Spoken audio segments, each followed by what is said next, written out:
Sabunçu rayon polis idarəsinin əməkdaşlarının keçirdiyi əməliyyatlar zamanı narkotik vasitələrin qanunsuz dövriyyəsi ilə məşğul olmaqda şübhəli bilinən şəxslər saxlanılıb.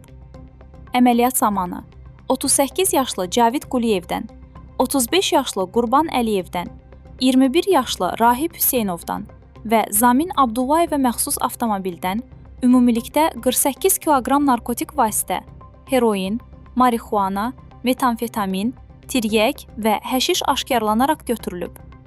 Araşdırmalarla müəyyən edilib ki, saxlanılan şəxslər narkotiklərin paytaxt ərazisində qanunsuz dövriyyəsini təşkil etməyi planlaşdırıblar. Faktlarla bağlı cinayət işi başlanılıb. Məhkəmənin qərarı ilə onların barəsində həbs qətimkan tədbiri seçilib. Qeyd edək ki, ilin əvvəlindən Sabunçu rayon polis idarəsinin keçirdiyi əməliyyatlar nəticəsində ümumilikdə 234 kiloqram narkotik vasitə və psixotrop maddə qanunsuz dövriyyədən çıxarılıb.